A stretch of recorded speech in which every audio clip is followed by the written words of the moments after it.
Well, here's just an update for Biology 30s, a little bit of information on the formative from last week on genetics. Numerical 3 was one question that students struggled with because it was comprehension application. You were asked, what is the mode of inheritance? Is it autosomal recessive?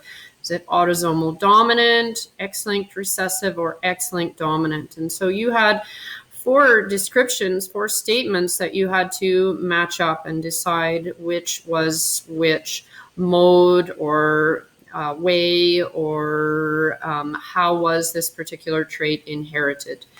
And so this basically builds on everything we've done in biology. And so I can understand why this one was tough. So number one, all daughters of a man who has this form of obesity are affected, and yet none of his sons are. So this right away tells you that it must be sex-linked because only his daughters are getting it, and a man passes an X to his daughters. So if it's dominant, it makes sense that the man is passing it to his daughters. Doesn't matter what mom has, because his X big D is dominant, right? It is going to overpower whatever mom's X allele is, and that's why all the daughters are affected. So this one is X-linked and dominant. The next one, number 2 here, doesn't mention anything about the sex ratio. It doesn't say more boys or girls are affected. It just says 2 unaffected parents, you can't have an affected child. So we learn that an affected child must have an affected parent in dominant.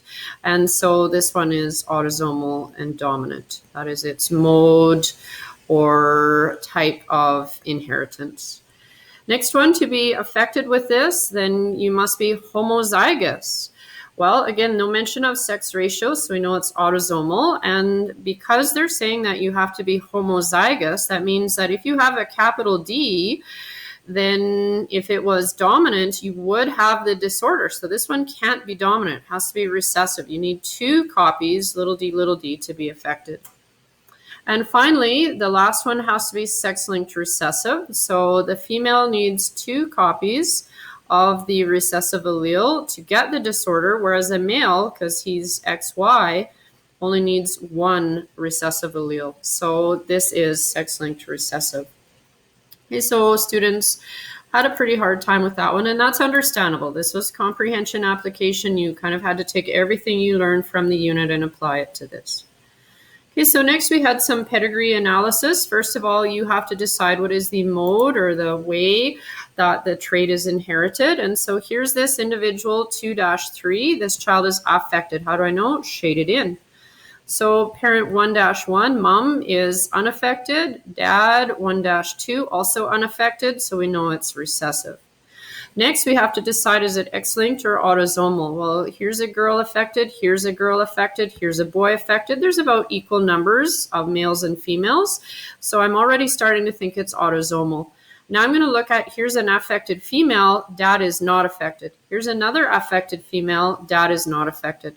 So in order for a female to be affected, she has to have 2 recessive alleles. That means dad would have to be affected. He would be shaded in. He's not, though, so it's not going to be on the X chromosome. It's autosomal and it is recessive.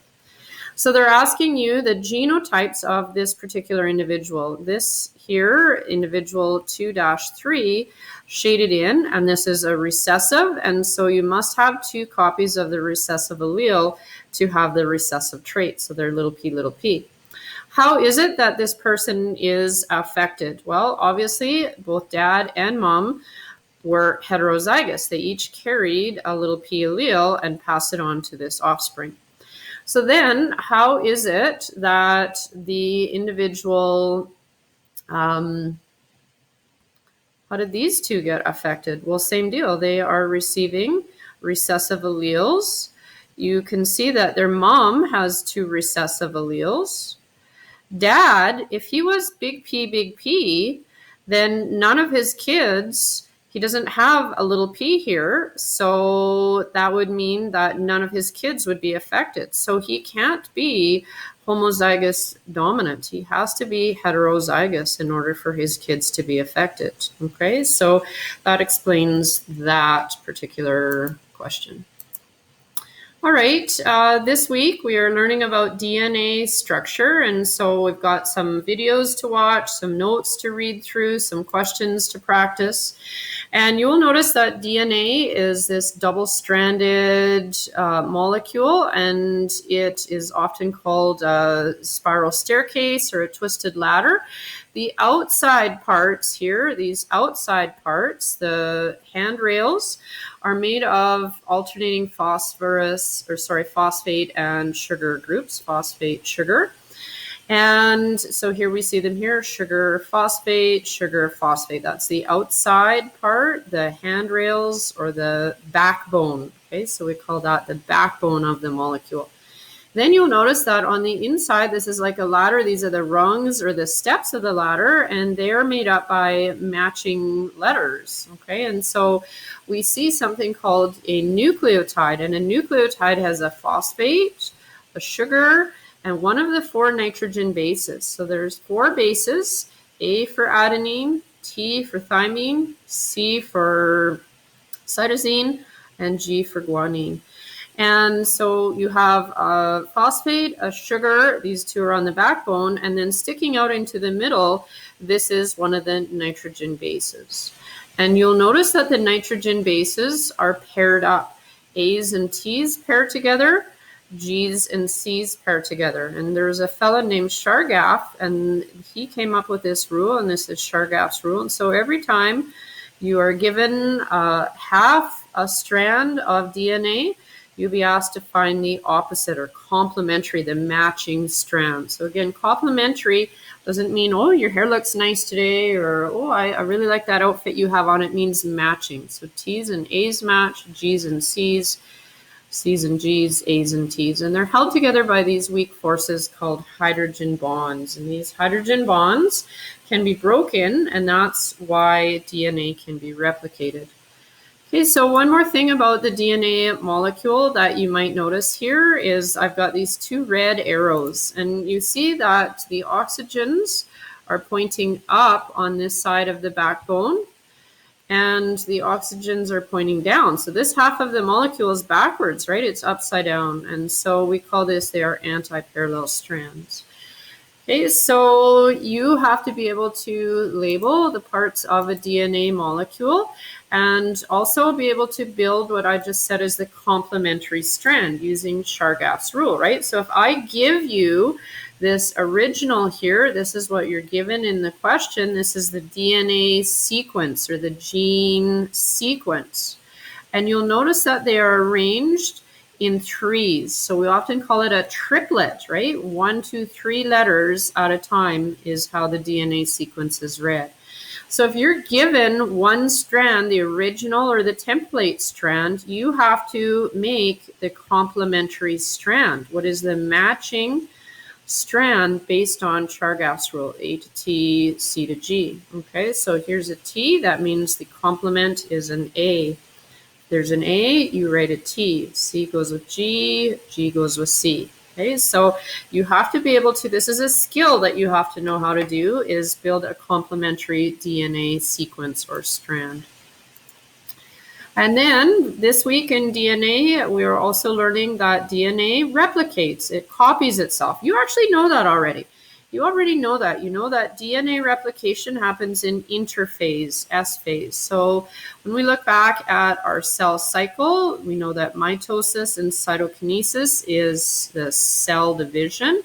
G1, GAP1 is interphase, synthesis, G2. It's G2 phase, or sorry, S phase, synthesis phase, where DNA is making a copy of itself. So how does it do that? Well, you start out with the template, the original strand of DNA, and then an enzyme comes along and it acts just like a little pair of scissors, and it's going to cut all the way through. And this enzyme is called helicase. It unwinds or unzips. It breaks these little hydrogen bonds that were holding the molecule together. And then a new enzyme comes along, polymerase. It makes a polymer, right? It's adding these individuals on to make a really big molecule.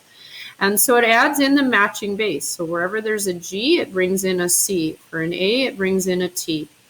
And so now you've added these new bases in. Ligase is the last enzyme, comes along and glues everybody together. So what do you have now? We started with one old template strand. Half of the DNA in the dark blue here is old, but then the new stuff is created in the middle. So half of it is new. That's why we call it semi-conservative. Half of it is kept. You're not changing it. You're conserving it, keeping it the same. And that's the old or original or template strand. Half of it you're making new. So it's only semi-conservative because you're making new DNA. So I have a bunch of videos and animations for you guys to watch this week, and you will have 2 assignments. You have a genetics summative covering everything we've done in genetics so far, and then a formative on DNA. And these are not due until Monday the 18th. Reminder, you don't have school Friday or Monday, and so you get a bit of extra time this week to complete your assignments. Remember, if you have questions, don't hesitate to email me, and that is michelle.ledeen@ghsd75.ca. All right, everybody, take care. Talk later.